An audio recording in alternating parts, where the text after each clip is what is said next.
Assalamualaikum warahmatullahi wabarakatuh. Jumpa lagi dengan saya Tama dalam Ada Apa Gerangan. Bagaimana kabar kalian? Semoga selalu diberikan kesehatan dan juga rezeki yang cukup. Kita kembali di Ada Apa Gerangan 2, di mana di sini saya akan secara khusus membacakan kisah-kisah misteri bersambung. Melanjutkan episode sebelumnya, cerita dari Dioseta yang berjudul Dendam Patung Arwah. Perjalanan Dana dan Cahyo dalam mengatasi sebuah serangan gaib berdasarkan dendam kesumat kepada Trah Dharma Wijaya. Yang belum menyimak cerita sebelumnya, linknya ada di bawah. Nah, bagaimana kelanjutan ceritanya? Langsung saja, teman-teman Ada Apa Gerangan, ceritanya mulai dari sini.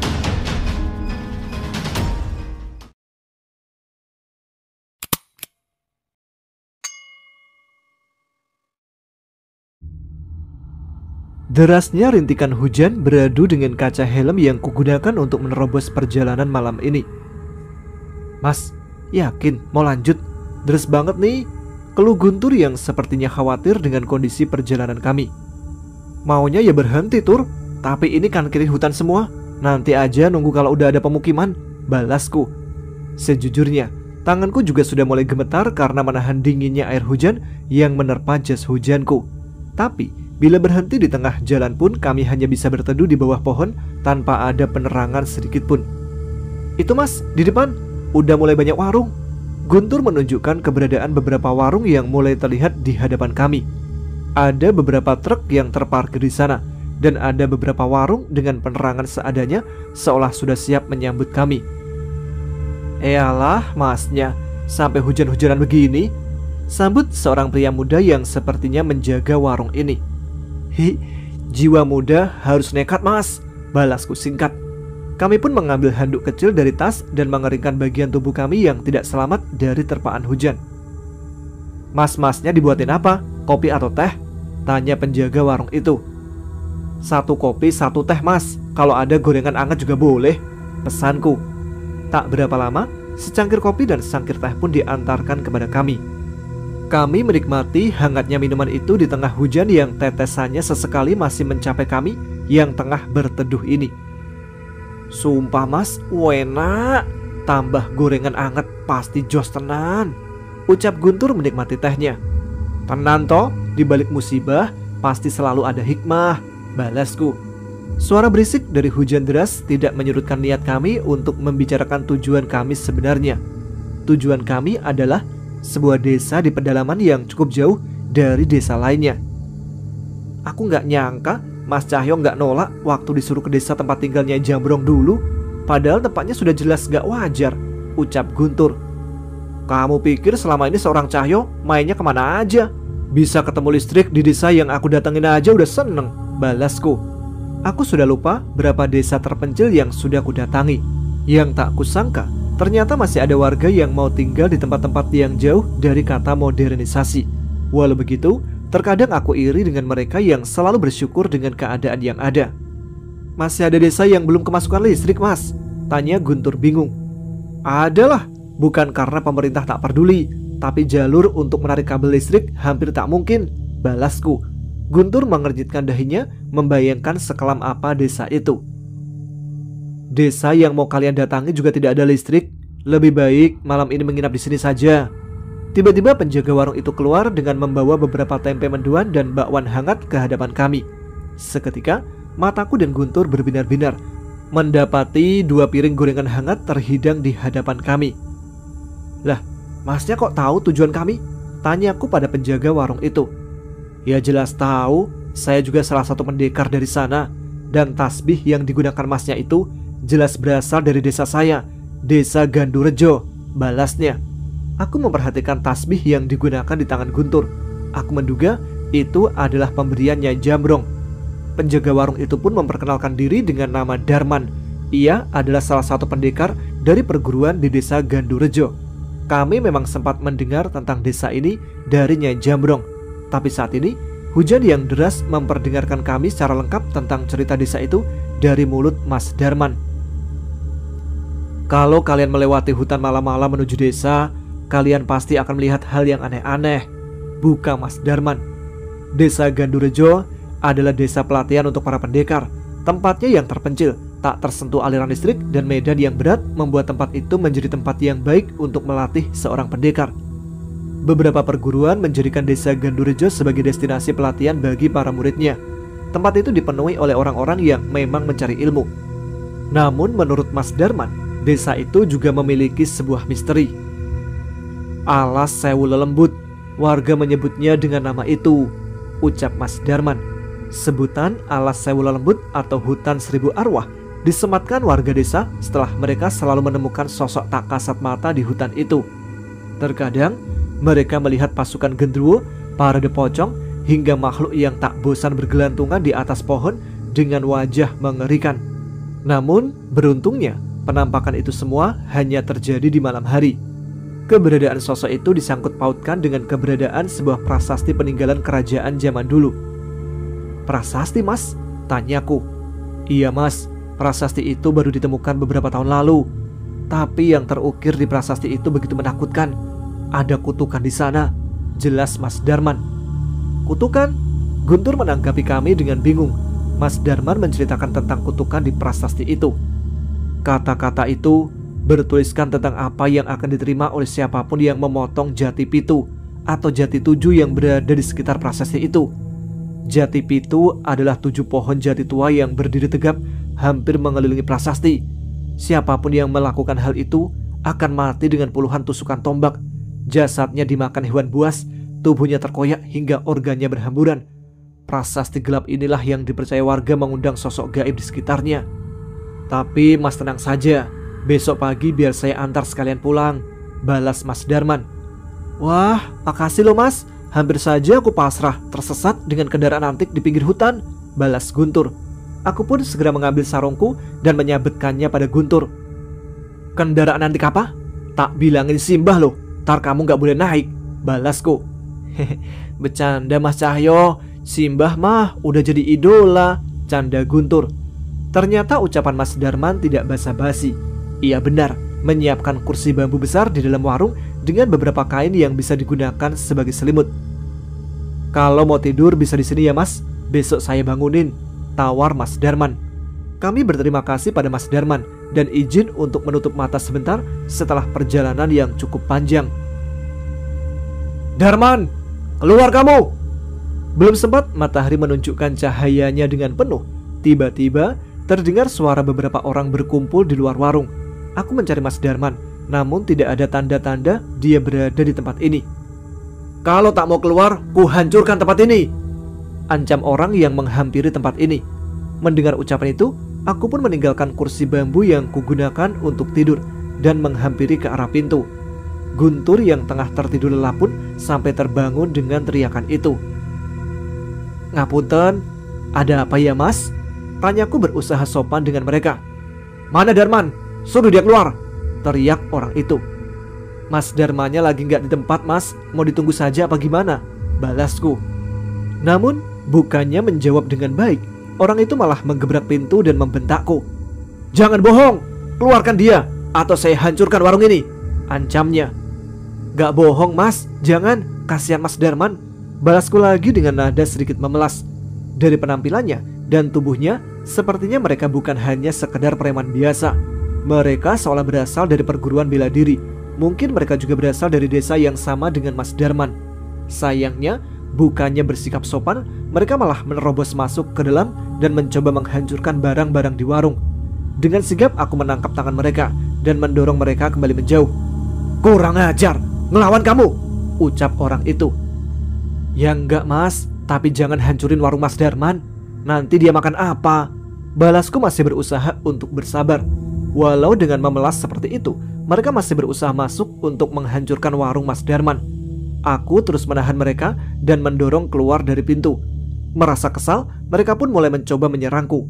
Sebuah pukulan melesat tepat ke arah wajahku, namun aku menangkisnya dengan mudah dan mendorongnya menjauh. Rupanya, perbuatanku itu semakin membuat mereka marah. Mereka pun kembali menyerangku. Aku berusaha melindungi tubuhku dari berbagai macam serangan yang mereka daratkan ke arahku. Setidaknya, kali ini serangan mereka mengarah kepadaku, bukan warung ini. Mas Cahyo, mereka siapa? Guntur yang tersadar dengan keadaanku berusaha menyerang mereka. Namun dengan cepat aku menahan serangannya dan menyuruhnya untuk mundur. jangan ikut campur, ucapku. Guntur tidak mengerti. Ia masih terus mencoba menolongku, tapi aku menatapnya dengan tajam dan memintanya untuk mundur. Benar bocah, jangan sampai kami harus membuatmu babak belur juga. Aku melihat rasa geram Guntur. Kepalan tangannya seperti sudah tidak tahan melihat kejadian ini. Tapi aku memintanya untuk bersabar sebentar lagi. Benar saja, setelah puas mendaratkan pukulan ke tubuhku, mereka pun berhenti. Mungkin saat ini wajahku sudah penuh lebam dengan darah yang menetes di pinggir bibirku. Itu peringatan untuk Darman.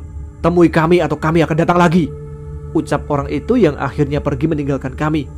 Tepat saat keadaan sudah aman, Guntur langsung menarikku dan mengambil peralatan obat-obatan yang kami bawa dan membantu mengobati lukaku. Kenapa nggak dilawan aja sih mas? Harusnya kalau kita lawan berdua, mereka bukan lawan yang sulit, ucap Guntur kesal. Terus habis dilawan, ya mereka pasti bakal kabur, balas Guntur. Terus setelah mereka kabur, tanyaku lagi. Guntur terdiam sesaat. Ia baru sadar apa yang akan terjadi setelahnya. Mereka pasti bakal datang dengan orang yang lebih banyak, jawabnya. Kalau kita masih ada di sini, mungkin masih aman. Tapi kalau hanya tersisa Mas Darman di tempat ini, keadaannya pasti lebih kacau, balasku. Guntur menghela nafas. Ia sepertinya masih tidak terima dengan keputusanku. Wajar saja, hal ini memang terlihat tidak adil. Tapi suatu saat ia harus mengerti bahwa pengorbanan kecil kadang diperlukan untuk melindungi sesuatu yang besar. Pokoknya aku masih kesel, Mas Cahyo sampai dipukulin begini, balasnya sambil terus mengobatiku. Dengerin Tur, ingat ini baik-baik. Terkadang kita memang harus kalah dalam sebuah pertarungan untuk memenangkan sebuah pertempuran, jelasku pada Guntur. Maksudnya apa mas? Nanti kamu juga ngerti, ucapku sembari mengusap kepala Guntur. Tak berapa lama setelah kejadian itu, terdengar suara seseorang masuk ke dalam warung. Mas Cahyo, Dek Guntur, bangun, ada pepes ikan nih, sarapan dulu, ucap Mas Darman baru saja kembali ke warung. Wah, mantap nih, ayo sarapan dulu Tur, ajakku. Mas Darman memperhatikanku sesaat. Ia menemukan bekas luka dan beberapa perban yang menempel di wajahku. Masnya kenapa? Tanya Mas Darman. Enggak apa-apa, ayo sarapan dulu, balasku. Mas Darman menghadangku. Kini tatapan matanya semakin serius. Ada yang datang ke tempat ini mas? Tanya Mas Darman. Tenang saja mas, sudah beres, gak usah dipikirin, balasku singkat. Pasti Jumarto. Mas Darman meminta maaf kepadaku, tapi aku memaksanya untuk tidak memikirkan hal itu. Terlebih bila berbuat macam-macam, masalah yang lebih besar bisa saja menimpa Mas Darman. Sebenarnya aku cukup penasaran dengan masalah yang membuat seseorang bernama Jumarto itu mengincar Mas Darman. Tapi aku memilih untuk tidak bertanya lebih jauh, dan semoga saja mereka sudah cukup puas setelah menghajarku. Sesuai janji, Mas Darman mengantarkan kami ke desa Gandurejo setelah menutup warungnya. Aku kira lokasi desa tidak jauh dari warung Mas Darman. Rupanya kami masih harus menempuh perjalanan 1 jam lagi untuk memasuki desa Gandurejo. Pertama kali aku memasuki desa ini, yang terlintas dalam pikiranku adalah desa alam. Sebuah desa yang tak jauh dengan sungai dengan hamparan pepohonan mengelilinginya. Mas Darman, itu suara air terjun? Tanya Guntur penasaran. Iya, gak jauh dari sini ada air terjun. Tapi kalau musim panas suaranya gak akan sederas ini, jawab Mas Darman. Mas Darman menceritakan kalau kami harus berhati-hati dengan tempat ini, terutama dengan tempat yang bernama Alas Demit.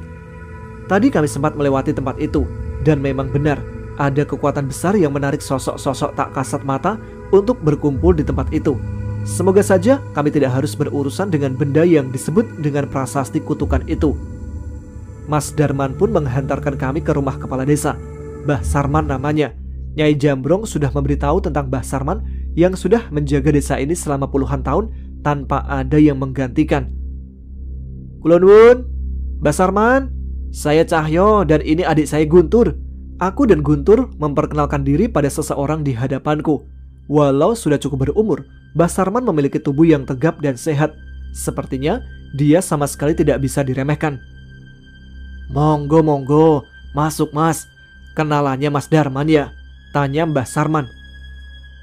Boten mbah, kebetulan saja ketemu di warung. Sekalian saja saya antarkan ke sini, balas Mas Darman. Mbah Sarman mempersilahkan kami duduk dan menyuguhkan teh hangat bersama beberapa makanan kering. "Mas-masnya ini ada apa? Sampai jauh-jauh datang ke tempat terpencil seperti ini. Mau mencari guru atau belajar ilmu?" tanya Mbah Sarman. Tidak heran beliau bertanya seperti itu.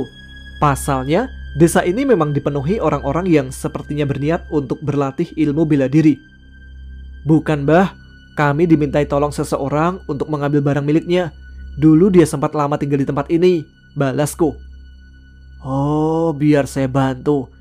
Dia tinggal di perguruan mana? Siapa namanya?" ucap Mbah Sarman. "Yang minta tolong eyang saya, Mbah.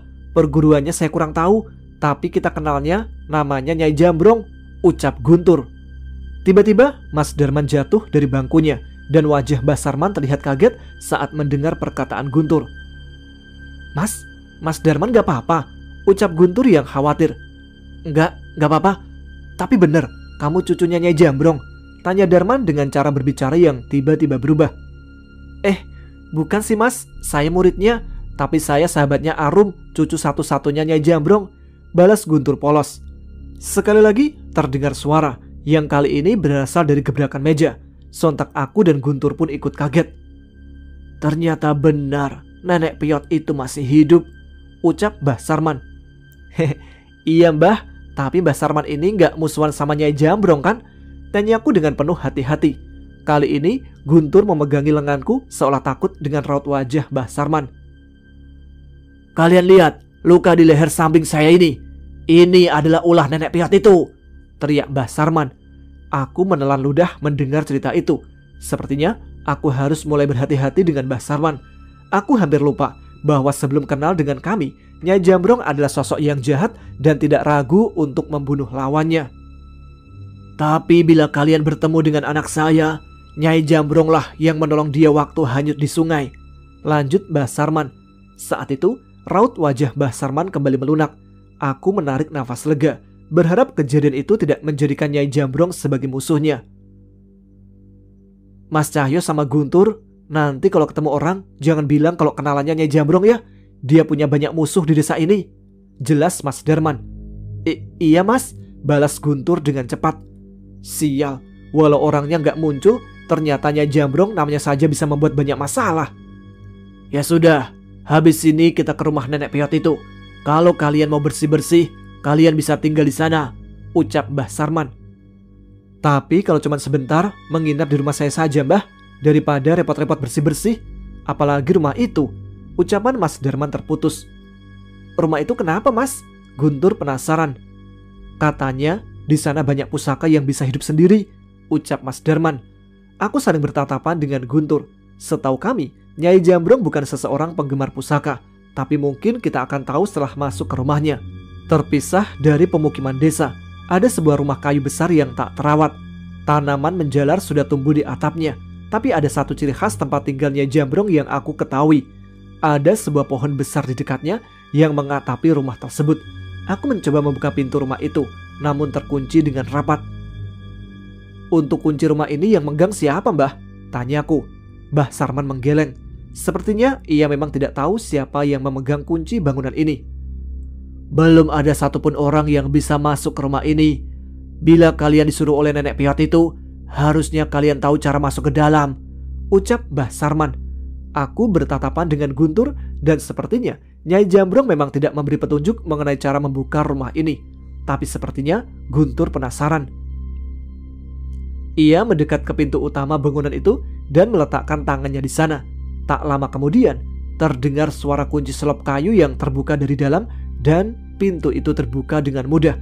Guntur menatap bingung kepadaku, tapi aku hanya mengusap kepalanya. Ini artinya Guntur memang sudah dianggap menjadi murid Nyai Jambrong. "Terbuka Mbah," ucap Mas Darman heran. "Berarti benar, akhirnya rumah ini bisa terbuka juga," ucap Mbah Sarman. Ada hal mengenaskan di rumah ini. Salah satunya adalah alasan mengapa rumah ini tidak bisa terbuka. Ada satu sosok yang menjaga bangunan ini seorang diri dari dalam. Kini ia menatap kami jauh dari dalam rumah. Dia adalah roh seorang prajurit berbaju kumuh. Tepat saat Guntur memasuki rumah, roh itu mendekat dan berlutut di hadapan Guntur. Tidak ada satupun kata dari makhluk itu. Namun yang aku tangkap, ia menganggap Guntur sebagai tuannya seperti Nyai Jambrong. Awalnya Guntur bingung, tapi mungkin ini juga salah satu maksud dari Nyai Jambrong meminta kami datang ke tempat ini. Ia pun menoleh ke arahku dan meminta persetujuanku. Aku pun mengangguk dan menepuk pundak Guntur. "Sudah, tugasmu sudah selesai. Kamu sudah bebas," ucap Guntur pada sosok itu. Roh prajurit itu menatap pada Guntur dengan tatapan tidak percaya. "Tuan yakin?" tanya roh itu. Guntur mengangguk dan menunjukkan tasbih pemberian Nyai Jambrong. "Perkataanku adalah kehendak Nyai Jambrong. Pergilah," ucap Guntur. Seketika raut wajah roh prajurit itu berubah. Ada sedikit senyum haru di wajahnya yang akhirnya menghilang seperti kabut yang terbawa angin. Kami menarik nafas lega melihat kejadian itu. Sepertinya kami akan menemukan kejutan lain lagi di rumah ini. "Ya sudah, silakan habiskan waktu sepuasnya di sini. Kalau butuh apa-apa kalian bisa temui saya atau Mas Darman," pamit Mbah Sarman. "Jangan malu-malu ya Mas, tapi sepertinya ada satu pesan lagi yang harus saya sampaikan," ucap Mas Darman sembari menatap Mbah Sarman. "Apa Mas?" tanyaku. "Kalau bisa nanti malam jangan keluar desa. Akan ada perayaan Balung Rangit. Akan banyak pendekar adu ilmu di desa," ucap Mas Darman. "Oh iya, saya lupa bilang hal itu. Sudah 3 hari ini perayaan berlangsung. Masih ada 2 hari lagi. Pokoknya setelah jam 7 malam lebih baik di dalam rumah saja," jelas Mbah Sarman. Kami pun menurut ucapan beliau. Sepertinya memang tidak ada hal yang harus kami lakukan di larut malam kali ini. Semoga saja. Cukup aneh. Harusnya rumah ini sudah tidak dimasuki selama puluhan tahun. Tapi dari dalam, tempat ini seolah masih terawat. Memang benda dan perabotan di rumah ini sudah ditutup debu, tapi tidak ada tanda-tanda kelapukan maupun bagian rumah yang bocor. "Apa roh prajurit tadi yang menjaga tempat ini, Mas?" tanya Guntur. "Aku pernah mendengar tentang ritual tumbal sebelum membangun sebuah bangunan. Hal itu bisa membuat bangunan menjadi awet, bahkan setelah ratusan tahun," ucapku. Aku menduga, mungkin saja di masa lalu Nyai Jambrong sempat melakukan hal serupa. Kalau memang benar, mungkin aku bisa membaca maksud tujuan Nyai Jambrong meminta kami kemari. Sesuai arahan Nyai Jambrong, kami pun mengambil sebuah kotak berisi benda keramat yang disimpan oleh Nyai Jambrong. Selain kotak itu, aku tidak merasa ada benda berharga lain di rumah ini. Memang ada beberapa benda antik yang terpajang di dinding, tapi itu tidak lebih dari sekedar pajangan. Aku dan Guntur bersepakat untuk hanya membersihkan satu kamar untuk bermalam. Besok kami akan langsung pulang dan meninggalkan rumah ini.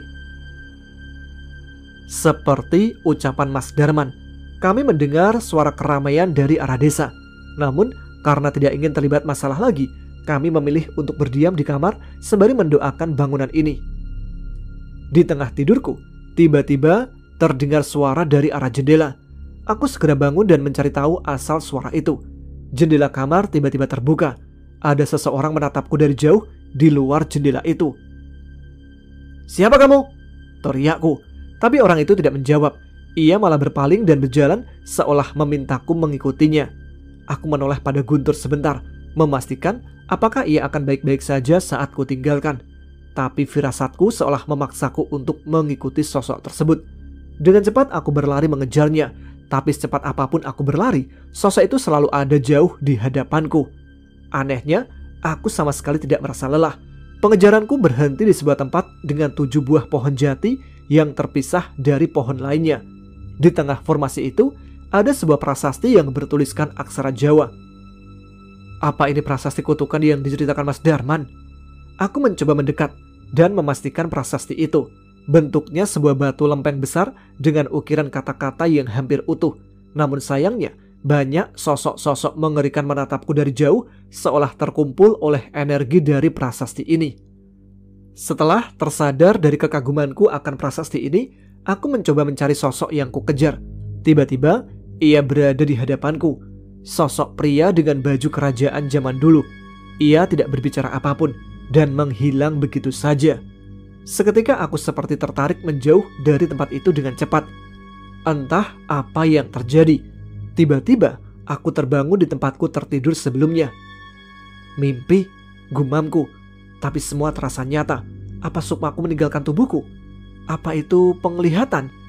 Kejadian tadi terasa begitu nyata. Tanpa sadar, terdengar suara ayam berkokok menandakan subuh telah datang. Aku yang masih gelisah mencoba keluar untuk menikmati udara pagi. Ada cahaya dari ufuk timur yang menerangi pagi ini. Awalnya, aku cukup heran mengapa matahari terbit sepagi ini. Sampai aku sadari, itu bukanlah cahaya matahari. Cahaya itu berkobar seperti nyala api yang terlihat dari arah desa. Guntur, bangun Guntur! Ada yang gak beres di desa. Aku mencoba membangunkan Guntur yang masih terlelap. Bila memang ada masalah, aku tidak mungkin meninggalkan Guntur seorang diri. Ada apa tuh Mas Cahyo? Tanya Guntur bingung. Ada kebakaran di desa, balasku. Sontak Guntur melipat sarungnya dan bergegas mengenakan pakaiannya untuk mengikutiku. Benar, ada kebakaran di desa. Beberapa orang terlihat sibuk memadamkan rumah mereka, sementara tidak sedikit orang yang terkapar di tanah. Apa ini hasil perayaan semalam? Ini sama sekali tidak pantas, ucapku. Mas, lihat di atas rumah-rumah itu, ucap Guntur. Aku pun menoleh ke arah atap rumah-rumah yang terbakar. Ada sosok hitam dengan kaki dan tangan yang panjang. Lidahnya menjulur seolah bersiap melahap sesuatu. Setan itu menunggu apa? Ucapku. Gak mungkin nungguin korban yang mati kan? Ucap Guntur. Kali ini aku tidak mau tinggal diam. Secepat mungkin aku memperhatikan semua rumah. Beberapa rumah sudah hampir padam. Hanya ada satu rumah yang masih menyala. Ada seseorang terkapar di depannya. Itu Mas Darman. Mas Darman! Tubuhnya penuh luka hingga tak sadarkan diri. Aku menatap ke arah rumahnya. Perlu waktu lama untuk memadamkannya, tapi keberadaan makhluk itu membuatku curiga. Tidak ada pilihan. Mau tidak mau, aku harus memastikan. Aku membasahi tubuhku dan menutupi tubuhku dengan sarung. Ada sebuah ajian yang kugunakan untuk melindungi diri dari nyala api ini sementara waktu. Dengan cepat aku menerobos rumah kayu sederhana itu dan mengecek ke kamar. Dan benar saja, seorang anak kecil sedang menangis di sudut kamar meratapi ibunya yang sudah kehilangan kesadaran. Ayo ikut sama Mas, ucapku yang segera membopong wanita yang tidak sadarkan diri itu sembari berusaha meraih anak tersebut. Anak itu ketakutan dan menggeleng, namun api terus menyala semakin besar. Mas Cahyo! Terdengar suara Guntur dari luar. Sepertinya keadaan sudah semakin parah. Aku pun terpaksa menarik tubuh anak itu dan menggendongnya. Kayu-kayu atap yang terbakar mulai berjatuhan. Aku harus berhati-hati menghindarinya. Tapi sosok makhluk hitam tadi sudah menghadangku di ruang tengah. Ia seperti tidak terima tumbal yang seharusnya bisa ia dapatkan malah kuselamatkan. Tapi tidak mungkin aku membiarkannya menghalangiku. Seketika suara raungan Wanasura yang kesal memenuhi seluruh ruangan dan membuat makhluk itu menjauh. Dengan cepat aku pun pergi dan membawa kedua tubuh itu keluar dari rumah. Tepat saat keluar dari rumah, Guntur menyiram tubuhku untuk meredakan rasa panas yang kurasakan. Mas Cahyo nggak apa-apa. Mbah Sarman ternyata sudah sampai di tempat ini setelah membantu memadamkan rumah lain. Saya nggak apa-apa Mbah, ibu anak ini dan Mas Darman, mereka yang butuh pertolongan, ucapku. Seketika Mbah Sarman memerintahkan perangkat desa lainnya untuk membantu Mas Darman dan keluarganya. Tapi masalah belum selesai. Dengan selamatnya mereka, makhluk-makhluk hitam itu menatapku dengan kesal. Mereka seperti mencoba untuk menyerangku. Jangan berani-berani. Mbah Sarman menatap ke arah makhluk itu dengan tajam. Entah bagaimana bisa, hanya dengan ucapan seperti itu, semua makhluk itu ketakutan dan menjauh. Mbah bisa melihat mereka juga? Tanyaku. Mereka Ingon salah satu perguruan. Seharusnya ia hanya memakan manusia yang ditumbalkan untuk mereka, jelas Mbah Sarman. Gila, bahkan ada perguruan yang memelihara makhluk seperti ini. Untuk apa? Segila apa ilmu yang dicari mereka sampai harus memelihara setan-setan ini? Tepat saat matahari terbit, api pun padam. Warga mulai kembali ke rumah masing-masing, sementara Mbah Sarman membantu merawat Mas Darman dan beberapa orang yang terkapar di balai desa. Apa selalu seperti ini Mbah? Tanya Guntur. Luka dan babak belur itu sudah biasa, tapi ini sudah keterlaluan. Sejak beberapa hari yang lalu aku merasa ada yang aneh dengan salah satu perguruan, ucap Mbah Sarman. Le, keluar le, api. Tiba-tiba Mas Darman terbangun sambil mengigau. Anak saya masih di rumah terbakar api Mas. Mas Darman panik. Aku pun menahannya dan menolehkannya ke arah anak dan istrinya yang sedang terbaring dirawat. Mereka aman, Mas. Tenang dulu ya. Untuk rumah Mas Darman. Maaf, kami terlambat, ucapku. Mas Darman menangis. Ia lega saat mengetahui istri dan anaknya selamat. Aku pun memeluknya, berusaha meredam emosinya. Ini ulah siapa, Mas? Tanyaku sembari menahan kesal. Jumarto. Dia memang sudah mengincar keluarga saya untuk menjadi makanan ingonannya, ucapnya sembari menangis. Saya gagal melindungi mereka. Aku berusaha mengerti perasaan Mas Darman. Ia menangis sejari-jarinya merasakan apa yang terjadi pada dirinya. Terlebih, aku mendengar cerita dari warga lain. Seseorang bernama Jumarto itu tidak melakukan pertarungan seperti pendekar lainnya. Ia malah membawa segerombolan orang untuk mengeroyok orang-orang yang mereka incar. Mengetahui hal itu, pendekar lain tidak ingin mencari masalah dan meninggalkan desa. Sialnya, Jumarto tetap mengincar Darman dan beberapa orang hingga membuat mereka babak belur. Mereka mengincar anak dan istri Darman dan pendekar lain. Mereka ingin memberi makan ingon mereka, teriak salah seorang pendekar yang bernasib sama seperti Mas Darman. Aku semakin geram mendengarnya. Bila memang itu tujuannya, dia pasti akan kembali lagi untuk menyerang Darman. Guntur, jaga Mas Darman ya, ucapku pada Guntur. Enggak, aku ikut, bantah Guntur. Aku menatap matanya. Sepertinya ia juga sudah menahan rasa kesalnya. Aku pun tidak melarangnya dan menitipkan Mas Darman pada warga desa. Bah, di mana orang bernama Jumarto itu tinggal? Tanyaku. Mas jangan aneh-aneh, ucap Mbah Sarman. Di mana? Kali ini aku bertanya dengan sedikit nada ancaman. Sepertinya Mbah Sarman mengetahui maksudku. Kalau begitu aku antarkan kalian, balas Mbah Sarman yang tahu tidak mungkin bisa menahan kami. Mbah Sarman membawaku berjalan melalui jalur yang cukup jauh. Ada sebuah bukit kecil yang kami lalui sebelum akhirnya tiba di sebuah bangunan kayu besar dengan panji merah di depannya. Di sini tempatnya, tanyaku. Pintu bangunan itu tertutup, namun aku mendengar banyak suara dari dalamnya. Dengan sekuat tenaga, aku menendang pintu itu hingga terlepas dan terpental. Ada belasan orang di dalam tempat yang berbentuk seperti aula itu. Mereka serentak menatap ke arahku dengan mata kesal. Brengsek, kau cari mati, teriak mereka. Aku memandang seluruh ruangan itu dan menemukan seseorang yang menghajarku kemarin pagi. Dengan segera aku berjalan menghampirinya. Ngapain sampah pengecut berani datang ke sini? Ucap Jumarto. Di sisi lain, beberapa orang yang ikut menghajarku kemarin juga membicarakanku. Dia yang kemarin kita hajar sampai babak belur, cari mati dia ke sini, ucap mereka. Aku tidak peduli dan terus mendekatinya. Ia pun menghadangku dengan memasang wajah sombongnya. Jangan sok kau. Belum sempat Jumarto berbicara, sebuah pukulanku sudah mendarat di wajahnya dan membuatnya terkapar. Bangun, teriakku. Seketika wajah orang-orang di ruangan itu berubah. Brengsek! Jumarto berdiri dan mencoba menyerangku. Namun sebelum ia selesai mendaratkan pukulan, sekali lagi ia terpental dengan pukulanku yang mendarat di wajahnya. Bangun! Teriakku sekali lagi. Wajah Jumarto sudah penuh dengan darah, tapi aku masih belum puas. Jangan kira kamu bisa seenaknya di tempat ini. Salah seorang pendekar berlari dan melontarkan sebuah tendangan ke arahku. Tapi sebelum itu terjadi, ia terpental oleh sebuah tendangan yang dilontarkan oleh Guntur. Jangan ikut campur, ucap Guntur. Aku hanya menoleh sebentar ke arah Guntur dan kembali menatap Jumarto. Aku yakin mereka bukan masalah besar untuk Guntur. Sekali lagi, Jumarto berdiri. Ia mengambil sebuah tongkat kayu dan mencoba menyerangku. Dengan sebuah serangan, aku mematahkan tongkat itu dan membalas serangannya lagi. Tak mau perguruannya dilecehkan, semua orang yang ada di tempat itu mulai datang menyerang kami. Mbah Sarman, tidak usah ikut campur, ucapku. Awalnya Mbah Sarman khawatir, namun saat mengetahui kami berdua bisa mengimbangi semua serangan mereka, Mbah Sarman hanya menggeleng. Dia orang yang kita hajar kemarin kan? Tanya salah seorang dari mereka. Dia juga anak kecil yang di sana. Hampir semua serangan yang mereka lakukan tidak melukai kami. Ada satu hal yang menarik perhatianku. Guntur bisa menangani mereka dengan lebih baik. Sepertinya sebentar lagi ia bisa menyaingi ilmu bela diriku. Guntur, dengarkan ini, ucapku. Guntur sedikit menoleh sembari bertarung dengan lawannya.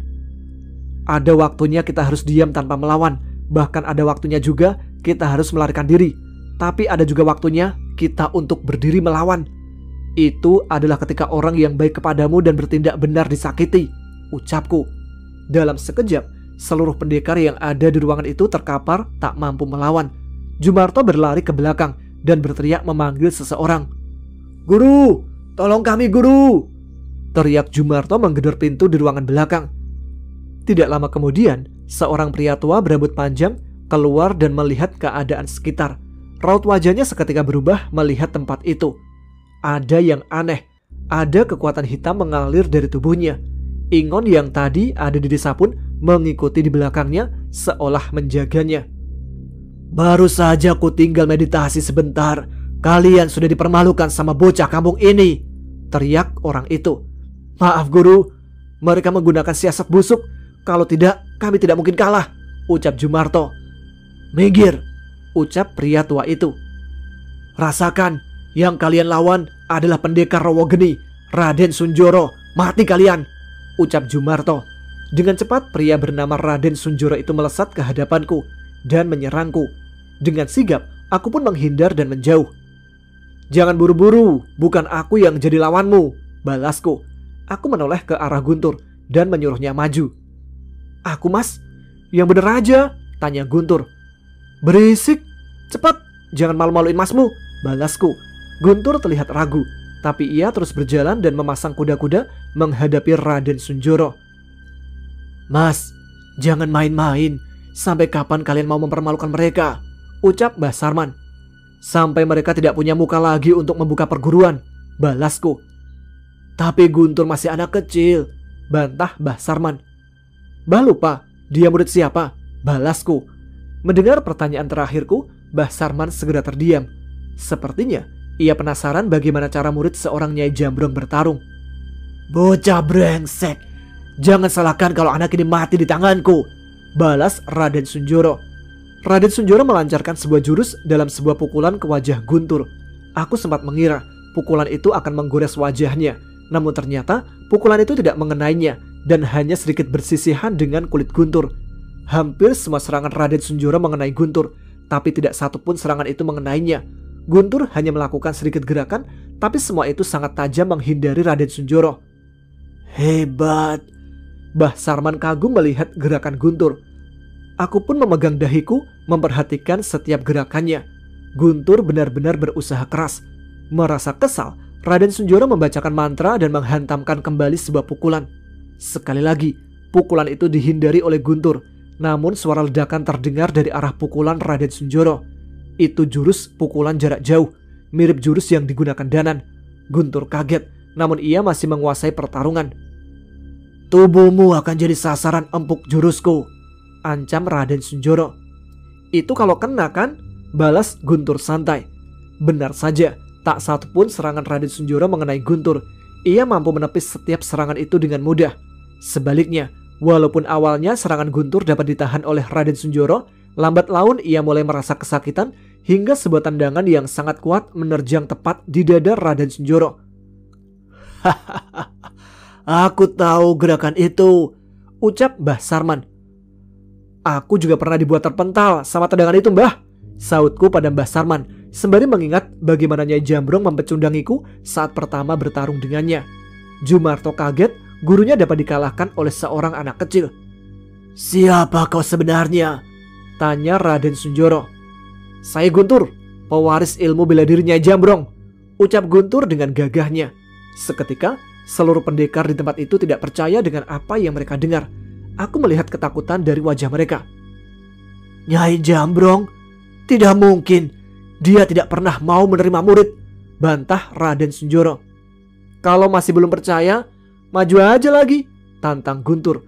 Aku tersenyum melihat bertumbuhnya seorang pendekar. Seorang bocah mengesalkan yang dulu cerewet, kini berhadapan dengan pimpinan perguruan seorang diri.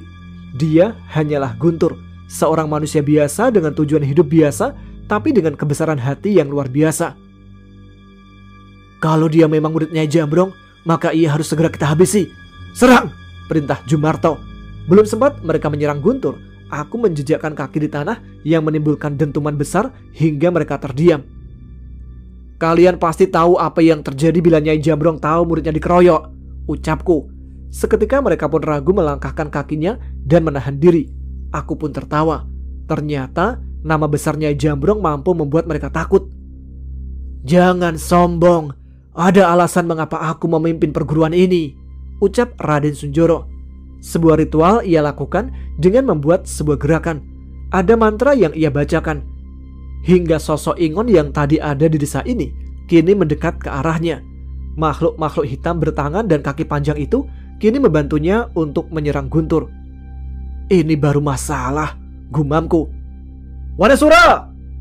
Tidak mau memperpanjang lagi, akhirnya aku memanggil kekuatan Wanasura untuk menghadapi Ingon hitam milik Raden Sunjoro. "Guntur, selesaikan ini dengan cepat. Firasatku tidak enak," jelasku. Ingon-ingon yang mencoba menyerang Guntur pun terpental dengan seranganku. Guntur mengikatkan tasbihnya pada tangannya sembari membaca doa untuk menenangkan pikirannya.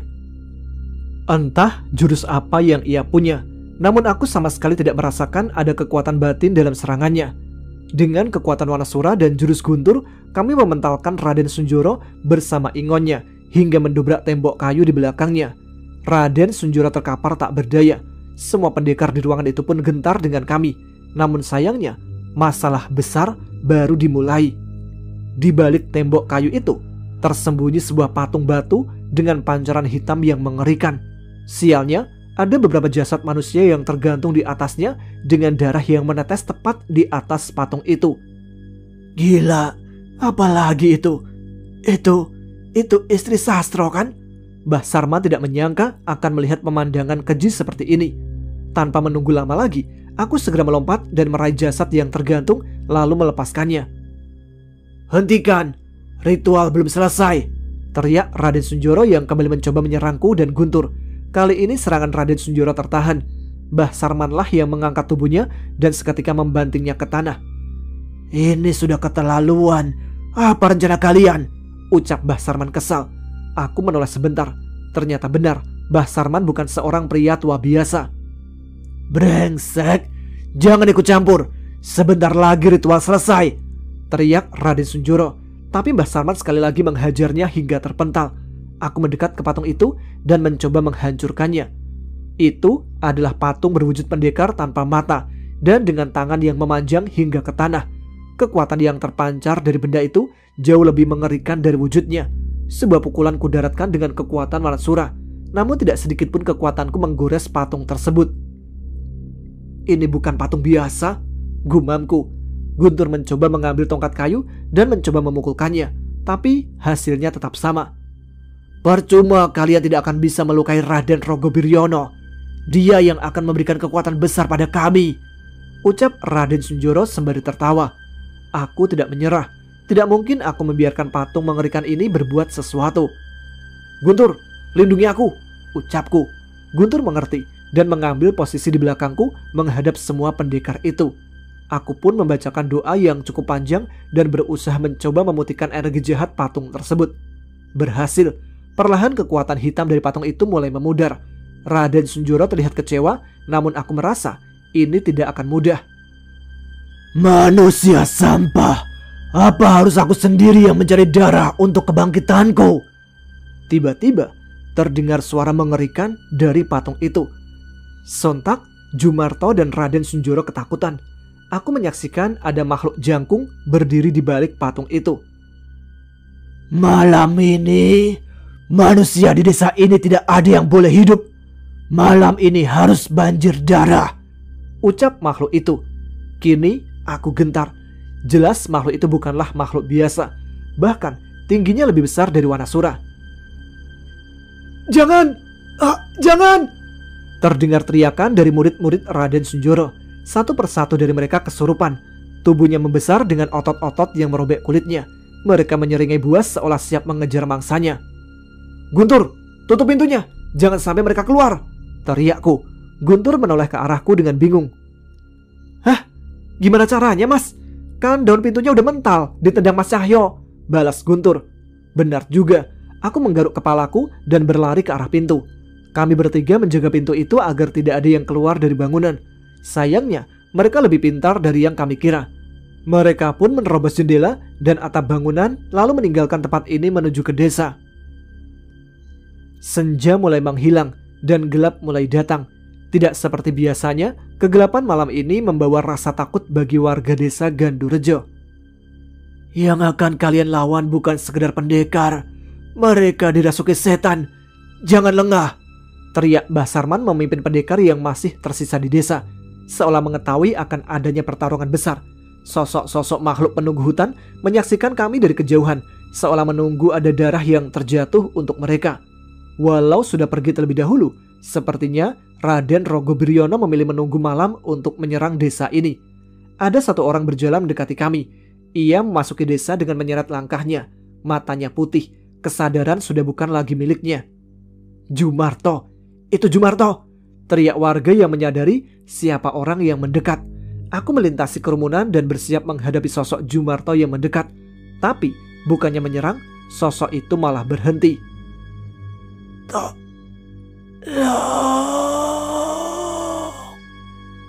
Jumarto mencoba berbicara, namun sepertinya ia tidak dapat berbuat lebih dari itu. Setelah mengucapkan itu, tiba-tiba ia memegang kepalanya dengan kedua tangannya. Ada tawa jahat dari makhluk yang merasukinya.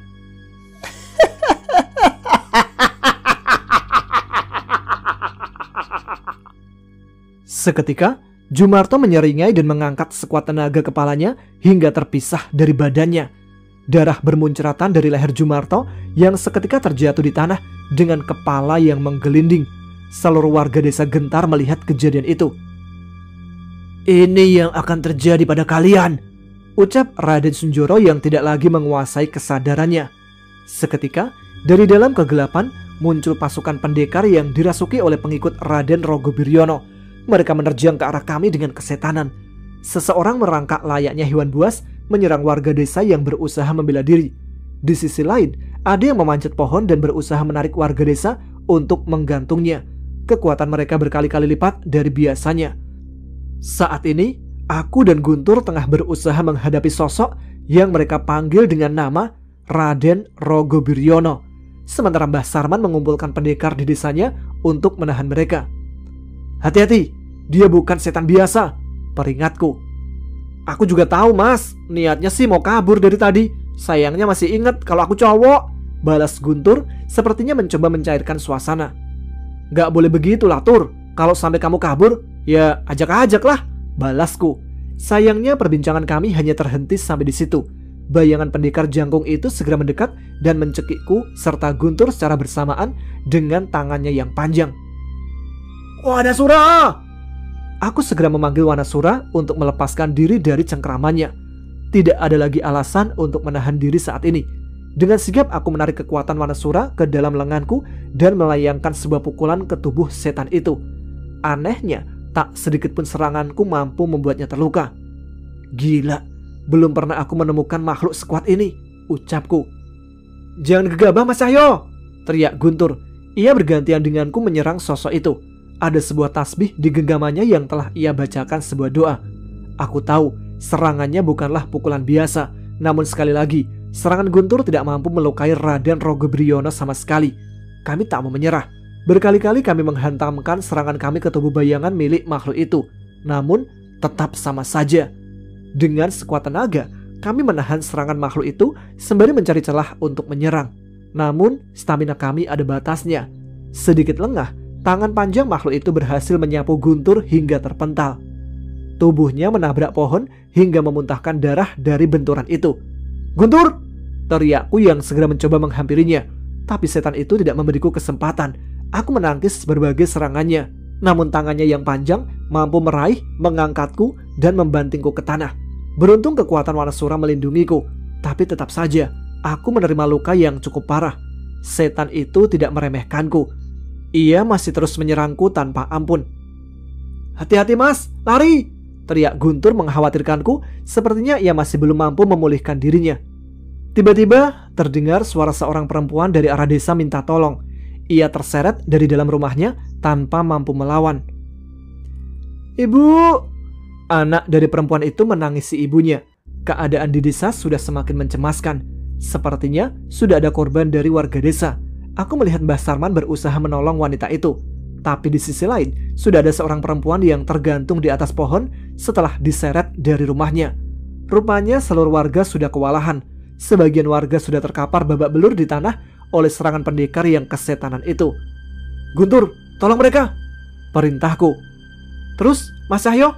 Aku akan cari cara buat ngalahin setan ini." Aku berpikir sekuat tenaga, namun yang bisa kulakukan sekarang hanya terus menghindari serangannya dan bertahan. Bila terus seperti ini, akan ada lebih banyak korban jiwa. Sebaliknya, bergabungnya Guntur dalam pertarungan mampu membuat keadaan berbalik. Satu persatu anak buah Raden Sunjoro yang kesetanan dibuat kewalahan oleh Guntur. Tasbih pemberian Nyai Jambrong ternyata mampu menarik kekuatan batin Guntur dan membuat roh yang merasuki tubuh pendekar itu menjadi melemah. "Hei, murid Nyai Jambrong, apa nenek piot itu tidak mengajarkan jurus lain padamu?" tanya Mbah Sarman. "Eyang hanya mengajarkan ilmu bela diri untuk melindungi diri, bukan untuk melukai orang lain. Dia sudah bukan dukun jahat seperti dulu lagi," jelas Guntur. "Sudah kuduga." Mbah Sarman pun mendekat ke arah Guntur dan mengambil posisi di depannya. "Perhatikan ini baik-baik. Tidak semua ilmu harus berasal dari dalam diri. Segala sesuatu yang ada di alam merupakan bagian dari diri kita yang dapat kita gunakan sesuai kemampuan kita. Energi tak kasat mata melayang-layang di sekitar kita, dan kita bebas membentuknya sesuai kehendak. Pikirkan apa hal terhebat yang bisa kau pikirkan. Tarik sebanyak mungkin energi itu ke dalam tubuhmu dan tumpuk semuanya dalam satu pukulan." Seketika, suara raungan harimau menggelegar dengan sebuah pukulan yang dihantamkan ke Raden Sunjoro. Itu seperti jurus Nyai Jambrong," teriak Guntur sembari tertawa. Aku pun mengingat jurus itu saat Nyai Jambrong bertarung dengan Raden Darwono saat tubuhnya hampir sekarat. Hanya saja saat itu serangan Nyai Jambrong lebih berwujud macan putih. "Pahami itu dan lindungi orang-orang yang kau sayangi," ucap Mbah Sarman. Aku melihat sesuatu mulai berubah dari Guntur. Ia sedikit terlihat lebih siap. Berkali-kali Guntur mengayunkan lengannya mencoba merasakan energi yang dimaksud oleh Mbah Sarman. Ia pun menutup matanya, mencoba membayangkan hal yang paling bisa ia andalkan untuk melawan musuhnya kali ini. Dan yang aku tunggu-tunggu, sebuah kekuatan mengalir dari lengan Guntur. Suara petir menyambar terdengar di penjuru desa. Bukan dari langit, tapi serangan itu berasal dari lengan Guntur yang menghantam Raden Sunjoro. Kini ia benar-benar terkapar tak sadarkan diri. "Gila, memang pantas menyandang gelar murid Nyai Jambrong," ucap Mbah Sarman. Aku tersenyum melihat hal itu. Guntur sudah menemukan jawaban atas permasalahannya. Kini tinggal bagaimana caraku melawan makhluk mengesalkan ini. Saat aku memperhatikan sekitar, tiba-tiba terlihat sosok manusia dari jauh yang terlihat tidak asing. Wujudnya yang tembus pandang memastikan ia bukanlah manusia. Itu adalah sosok yang muncul di mimpiku sebelumnya. Seketika aku teringat akan prasasti terkutuk yang berada di tengah hutan. Sepertinya aku punya rencana. "Hei, setan buta, kita selesaikan semua sekarang." Sekuat tenaga, aku memukulkan kekuatan Wanasura ke wajahnya. Kali ini ia menahannya hingga terseret. Namun saat akan membalas seranganku, aku berlari menjauh. Ia mengejarku, tapi dengan kekuatan Wanasura, aku bisa melompat dengan cepat dan bersembunyi di antara pepohonan. Saat ia lengah, aku kembali mendaratkan sebuah pukulan sembari membacakan ayat suci untuk membuka pertahanan hitamnya. "Bersembunyi dan menyerang diam-diam, itu yang kau maksud selesaikan semua," ucap Raden Rogo. Merasa kesal, ia menyapukan lengannya dan menumbangkan beberapa pohon. Aku cukup gentar dengan serangannya. Bahkan Wanasura sekalipun tidak mempunyai kekuatan sebesar itu. Aku berlari menjauh. Namun rasa kesal Raden Rogo membuatnya tidak mau melepaskanku. Sekali lagi, ia menyapukan lengannya ke arahku dengan gelombang kekuatan yang mengerikan. Aku pun menghindar, dan serangannya menghancurkan pohon jati yang ada di belakangku. Rencanaku berhasil. "Maaf ya Mas Penunggu," ucapku sembari mengarah kepada prasasti dan sosok makhluk penunggunya. Beberapa pohon jati itu rusak, salah satunya bahkan sampai terbelah. Sekarang tinggal kita buktikan apakah kutukan prasasti itu benar adanya. Raden Rogo tiba-tiba sudah ada di hadapanku dengan wajah kesalnya. Ia mencoba menyerang. Namun tiba-tiba dari udara muncul benda seperti tombak yang menusuk tubuhnya. "Brengsek! Apa ini? Siapa kalian?" teriak Raden Rogo. Namun tidak ada suara apapun. Perlahan aku menjauh mundur dari Raden Rogo. Prasasti yang sebelumnya terlihat begitu tua, kini samar-samar seperti bersinar. Siapapun yang merusak jati pitu atau ketujuh pohon jati ini akan menerima kutukan seperti yang tertera di prasasti ini, ucapku. Sialan, kau menjebakku, teriak Raden Rogo. Kekuatan kutukan prasasti itu benar-benar mengerikan. Dari sekitar Raden Rogo muncul bayangan bersama makhluk hitam yang mencabik-cabik tubuhnya dengan mengerikan. Selama tubuh patungku masih utuh, aku akan kembali. Kau akan merasakan yang lebih mengerikan dari ini, ancamnya. Ia pun merintih kesakitan. Tapi dalam sekejap suaranya menghilang setelah hewan buas memakan kerongkongannya. Raden Rogo pun menghilang bersamaan dengan hilangnya cahaya di prasasti ini. Gila. Ini benar-benar kutukan yang gila, ucapku. Samar-samar aku merasakan ada seseorang di belakangku.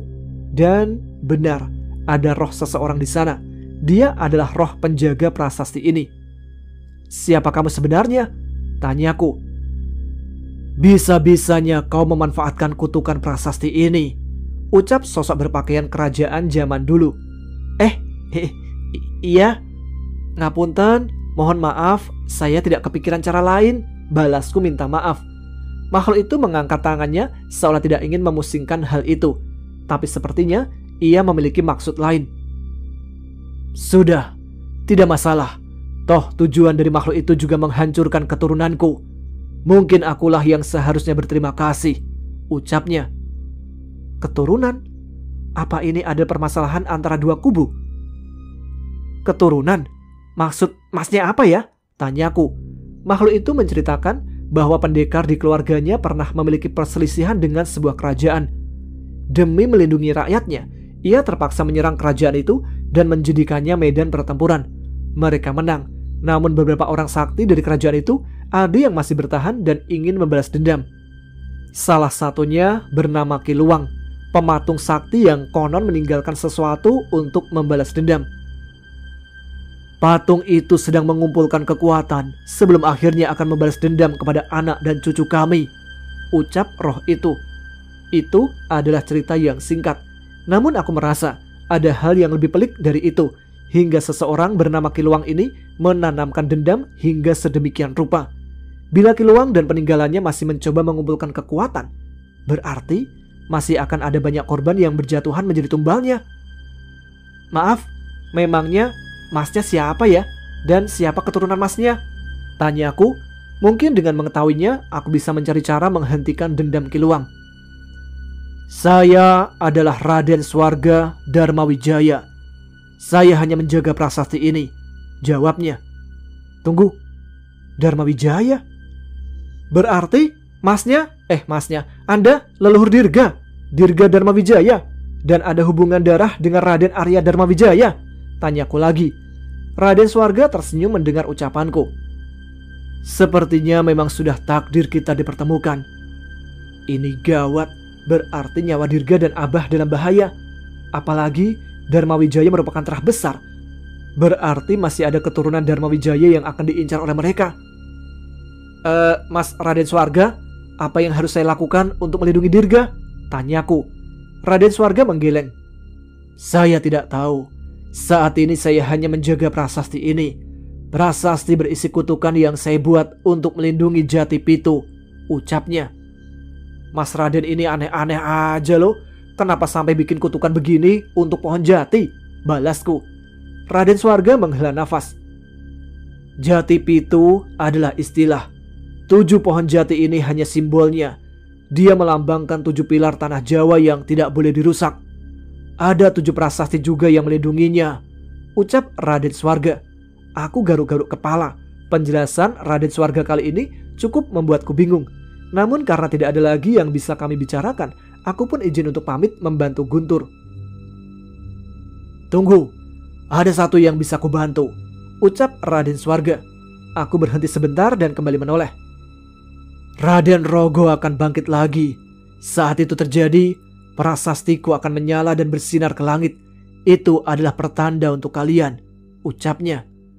Memangnya butuh berapa lama Raden Rogo untuk mendapatkan tubuh itu lagi? Tanyaku. 1 purnama. Aku pun mengangguk, mengerti dan berpaling meninggalkan prasasti itu. Aku pun berlari dan sampai di desa dengan banyak orang yang terkapar. Pemandangan itu begitu mengerikan. Ada seorang perempuan mati tersangkut di pohon. Ada seorang pendekar yang tubuhnya terbelah dua. Dan banyak pendekar yang terkapar di tanah. Tapi pertarungan ini sudah selesai. Seluruh anak buah Jarmato kini terbaring tak bernyawa. "Mas Cahyo, Raden Rogo?" tanya Guntur. Aku hanya membalasnya dengan menggoreskan jariku di leher. "Mati." Guntur pun menghela nafas lega. "Bagaimana bisa?" tanya Mbah Sarman. "Saya memanfaatkan prasasti kutukan itu. Beruntung itu berhasil," balasku. Mbah Sarman menggeleng mendengar rencanaku. Aku pun segera menceritakan bahwa ini hanya sementara. Warga desa Gandurjo harus mengungsi dan meninggalkan desa ini sebelum Raden Rogo bangkit lagi. Mbah Sarman mengerti. Ia pun mulai membentuk kelompok untuk melakukan evakuasi. Setelahnya, aku pun berpamitan pada Mbah Sarman dan Mas Darman. Aku harus mencari sinyal untuk memberitahu masalah ini pada Pak Lek dan Danan. Aku berjanji akan mengunjungi mereka lagi. Masih ada yang harus kucari tahu tentang desa Nyai Jambrong dan prasasti kutukan itu. Semoga saja waktuku cukup panjang untuk mendapatkan cara mengalahkan Kiluang dan segala pengikutnya. "Patung pendekar? Yang benar kamu, Jul," ucap Danan kaget. Tapi anehnya, ia tidak begitu heran saat kuceritakan bahwa patung itu memiliki kekuatan yang begitu besar. "Apa ada cerita serupa, Nan?" tanyaku. "Iya, Pak Lek nemu patung sinden. Aku berhadapan sama patung kakek kepala kambing. Dan kamu, patung pendekar. Sudah lengkap 3, jelas Danan." "Ada 3 yang seperti ini?" tanyaku kaget. "Iya, Jul, cepetan balik. Kita harus bahas ini sama Dirga dan Abbas secepatnya," balas Danan. Aku pun menyetujui ucapannya dan segera melesatkan motorku untuk kembali. Sebelum kembali ke Klaten, aku mampir ke desa Nyai Jambrong untuk memulangkan Guntur.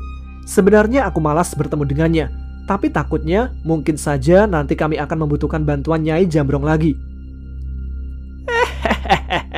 "Lama sekali, cuma mengambil ini saja kamu," ucap Nyai Jambrong menerima sebuah kotak kayu dari Guntur. "Ya ampun Eyang, demi ngambil itu aja kami hampir mati," balas Guntur. "Kalau sampai hampir mati, berarti kamu masih kurang latihan. Besok bangun subuh," teriak Nyai Jambrong. Sontak wajah Guntur berubah menjadi jelek setelah mendengar perintah gurunya. "Sudah, nurut saja. Besok aku juga ikut bangun subuh masakin sarapan." Tiba-tiba terdengar suara anak perempuan yang masuk ke rumah membawakan makanan kecil. Arum, kalau aku sih bangun subuh gak masalah, udah biasa," ucap Guntur yang seketika menjadi sumringah ketika melihat Arum. Aku tertawa sendiri melihat kelakuan Guntur. Tapi yang lebih menarik perhatianku ketika Nyai Jambrong membuka isi kotak itu. Ada sebuah kain jarik dengan motif batik emas. "Nah, kalau pakai jarik ini kan aku gak kalah bagus sama Sisar," ucap Nyai Jambrong. Seketika teh yang baru saja diminum oleh Guntur muncrat dan wajahnya berubah merah. "Jadi Eyang nyuruh kami jauh-jauh ke sana, hujan-hujanan, nginep di rumah tua, sampai ngelawan setan, cuman buat ngambil jari untuk dipamerin ke Mbok Sar?" teriak Guntur. "Shh, jangan teriak-teriak. Jari yang bagus itu penting. Harga diri," ucap Nyai Jambrong. "Rom, Eyangmu tuh Rom," ucap Guntur kesal. Sekali lagi aku tertawa melihat tingkah Guntur. Namun aku sadar tujuan sebenarnya dari perintah Nyai Jambrong. Ada roh seorang prajurit yang harus ia bebaskan. Ada bangunan yang dibangun dengan dosa yang harus dilepaskan pelindungnya agar bisa termakan umur. Setidaknya aku melihat Nyai Jambrong ingin memperbaiki kesalahannya di masa lalu satu persatu. Oke, cerita part kali ini sampai di sini ya. Kita lanjutkan part selanjutnya besok sore. Jangan lupa hidupkan notifikasinya agar tidak ketinggalan. Terima kasih untuk yang selalu support channel Ada Pagerangan. Dengan menonton saja kalian sudah sangat membantu channel ini berkembang. Apalagi ditambah like dan share video ini supaya lebih banyak lagi yang ikut mendengarkan. Silahkan subscribe bagi yang belum, tuliskan komen, tunjukkan eksistensi kalian. Saya Tama pamit, tetap semangat, jaga kesehatan. Wassalamualaikum warahmatullahi wabarakatuh.